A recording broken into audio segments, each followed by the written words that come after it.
सुधी दर्शकों, सुख समृद्धि विज्ञान चैनल के इस एपिसोड में आपका हार्दिक अभिनंदन करता हूँ। मैं वैद्य सुशील कुमार शर्मा आज आप लोगों को बताने वाला हूँ कि आपके शरीर में यदि स्टोन की शिकायत है, पथरी गुर्दे में भी होती है, गुर्दे से निकल करके ये अपर यूरेटर में भी जाती है, इसके बाद में बीच में नली से होते हुए भी ये मूत्राशय में जाती है, मूत्राशय में पथरी बन जाती है। कभी कभी व्यक्ति रतिक्रिया के दौरान वीर्य को रोक लेता है, वो वीर्य नहीं निकल पाता। ऐसी अवस्था में उस वीर्य से भी पथरी का निर्माण हो जाता है।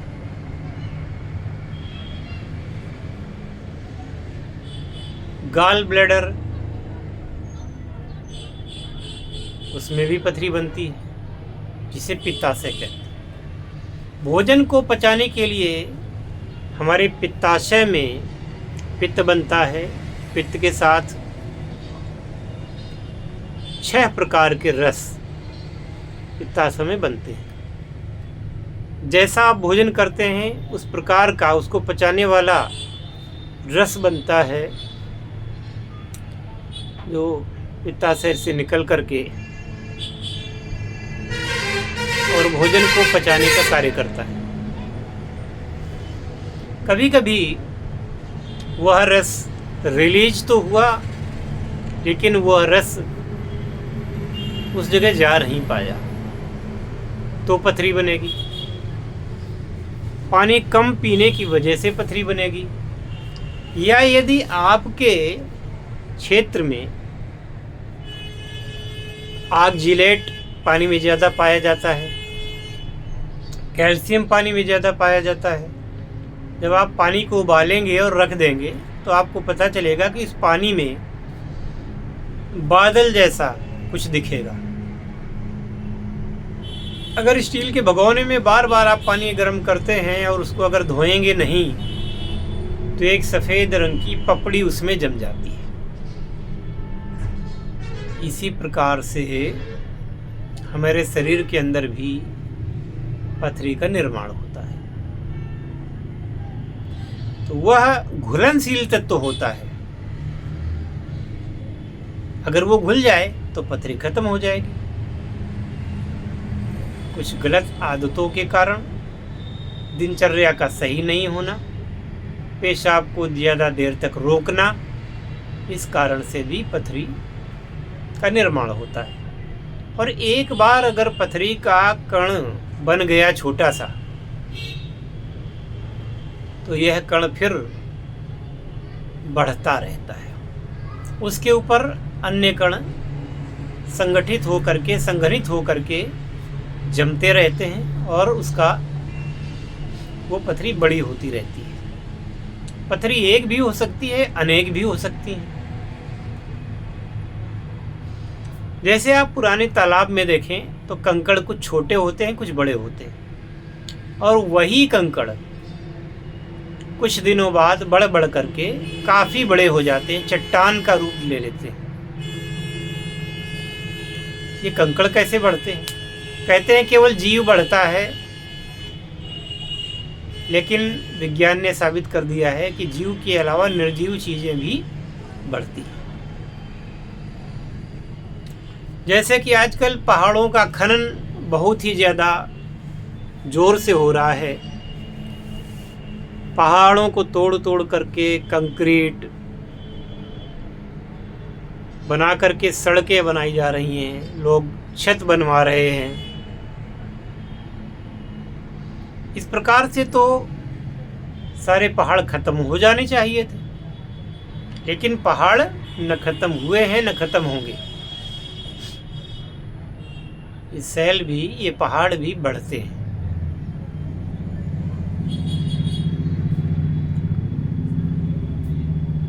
इसी प्रकार से शरीर के अंदर भी सूक्ष्म यदि आप बन जाता है आपके शरीर में कोई कण, तो फिर वो बढ़ता रहता है। गुर्दे में तो पथरी कुछ ज़्यादा ही बनती है, क्योंकि गुर्दे में होती सफाई खून की। तो जो अपशिष्ट पदार्थ आपके गुर्दे में आता है, अगर वो वहाँ पर रुक गया, समय से नहीं निकला, तो पथरी का निर्माण संभव है।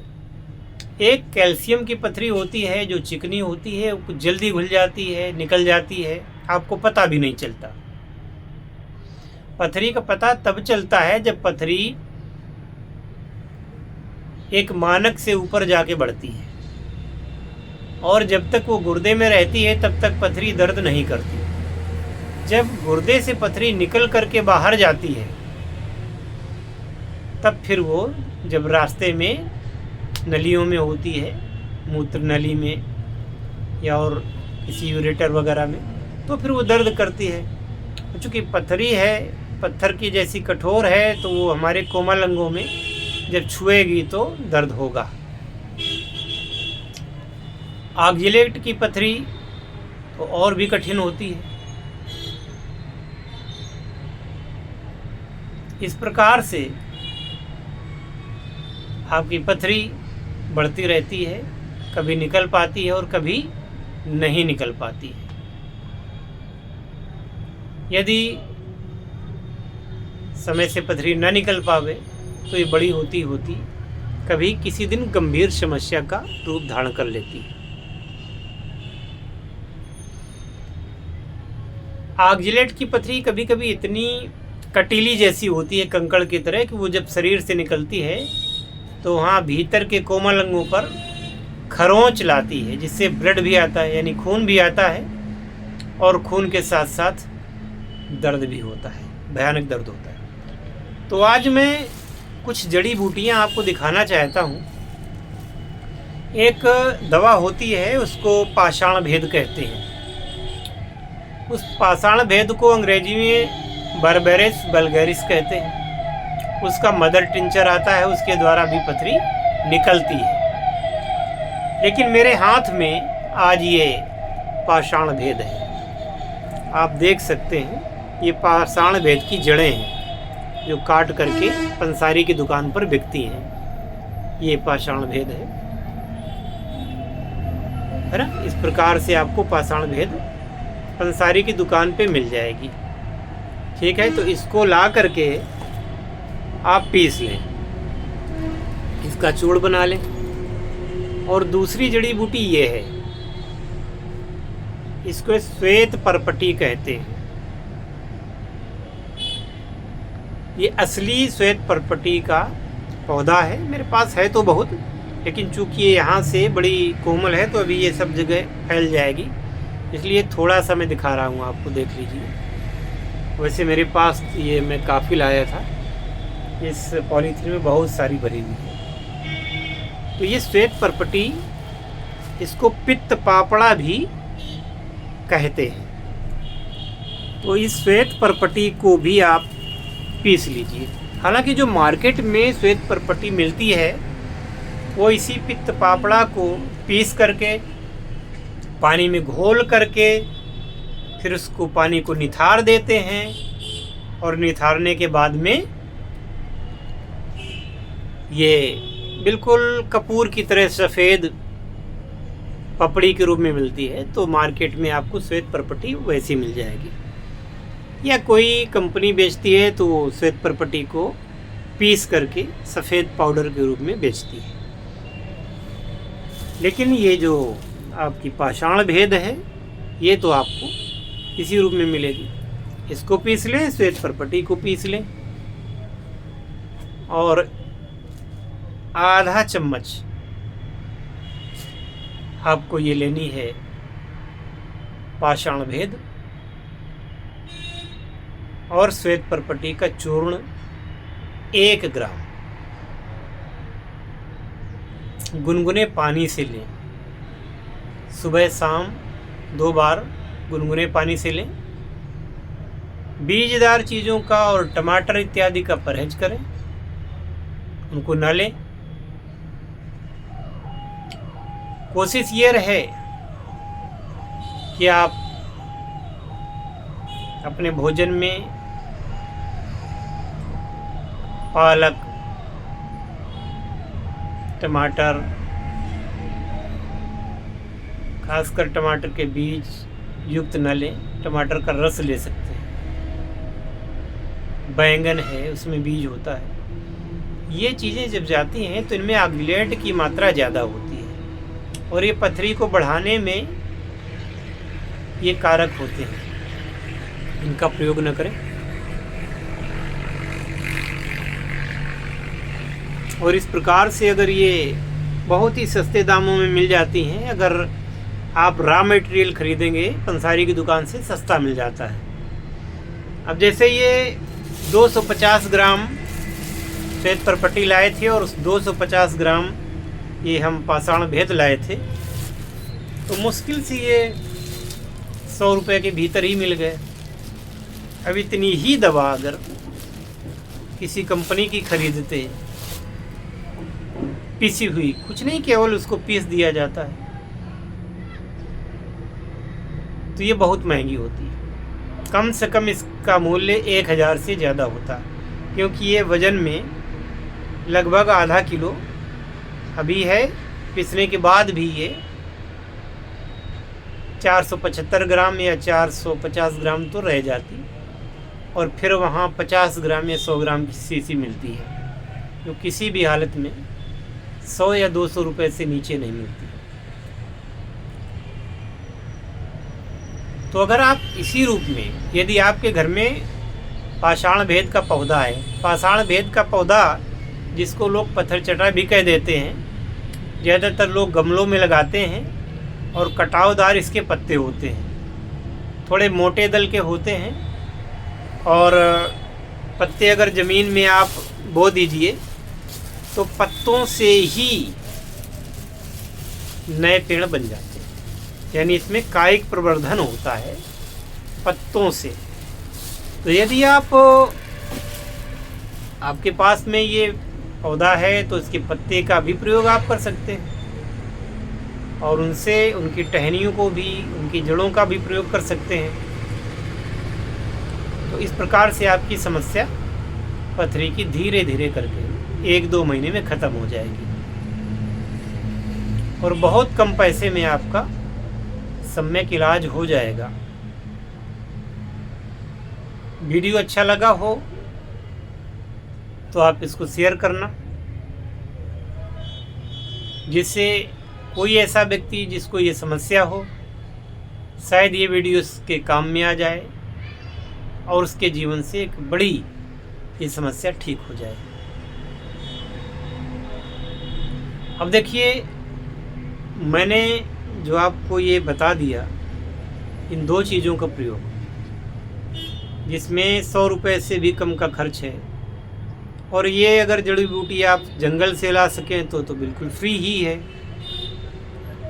इसके द्वारा आपकी समस्या दूर हो सकती है। अब पथरी का ऑपरेशन कराने की ज़रूरत नहीं है, क्योंकि पथरी का ऑपरेशन आप कराएंगे तो कितना भी कोई आप पर रियायत करेगा तो भी 15,000 20,000 से कम तो लेगा नहीं, ज़्यादा ही ले सकता है। और एक बार ऑपरेशन होने के बाद भी यदि पथरी बनती है, जो कि बनती ही है, ऑपरेशन के बाद भी कई लोग ऐसे मुझे मिले हैं जो 3 ऑपरेशन करवा चुके हैं, पर उनकी पथरियां बार बार बन रही हैं। तो बनने का कारण ख़त्म करें। पथरी कोई ऐसी समस्या नहीं जो कि ठीक ना हो सके। हाँ, पहले लोग आपको डराएंगे कि नहीं बिना ऑपरेशन के तो पथरी ठीक होगी नहीं, आप ऑपरेशन करवा लो। बहुत सारे लोग आपको डराएंगे, लेकिन आप यदि इस बात पर अड़े रहे कि आप ऑपरेशन नहीं करवाएंगे तो आप अपने आप को सेफ कर लेंगे, बचा ले जाएंगे। क्योंकि एक बार जहाँ पर ऑपरेशन हो जाता है, वो चीज़ फिर जीवन भर उतनी मजबूत नहीं रह पाती, हो ही नहीं पाती। जो प्रकृति ने आपको जैसा शरीर दिया है उसमें काट छाट कोई आवश्यक नहीं है, ज़रूरी नहीं है। कीतस दर्दिनी चदरिया, मतलब ये शरीर जैसा भगवान ने दिया है वैसा ही भगवान को समर्पित करना चाहिए। यानी कि जब तक है तो है, और जब हम शरीर छोड़ें तो ये शरीर में कोई काट छांट नहीं होनी चाहिए। ऐसे ही शरीर को बनाए रखें और ऑपरेशन से यथासंभव बचें। आयुर्वेद में वो शक्ति है, आपकी समस्या को भी ठीक करती है, रिकवर भी करती है। आप विश्वास तो करें, घास फूस कह करके उसका अपमान न करें। तो घास फूस खा करके गाय कितनी स्वस्थ रहती है, अन्य जीव कैसे स्वस्थ रहते हैं। 10,000 जीवित प्राणियों में एक मनुष्य ही है जो रोटी खाता है या खाना बना के खाता है। बाकी के सारे जंतु या तो वो घास फूस पर ही जीवित रहते हैं, या वो शिकारी कोई प्राणी है तो वो शिकार कर लेता है। मनुष्य का काम शिकार करना नहीं है, लेकिन वो भी करता है, जो कि पाप की श्रेणी में आता है। तो हाँ, एक बात कहना भूल गया मैं, मांस अगर आप खाते हैं तो मांस से भी पथरी की समस्या आपकी बढ़ती है। मांस त्यागिए और स्वस्थ जीवन जिए, शांतिप्रिय जीवन जिए। आपके घर में खुशियां रहें, सभी लोग सुखी एवं प्रसन्नचित्त हों। ऐसी मंगल कामना के साथ मैं इस वीडियो को यहीं विराम देता हूं। अगर इस प्रयोग को आप करेंगे और करने के बाद में जब आपको लाभ हो तो मुझे बताना ज़रूर, बताना मत भूलना। जय शिव शंकर, जय भोलेनाथ, हर हर महादेव।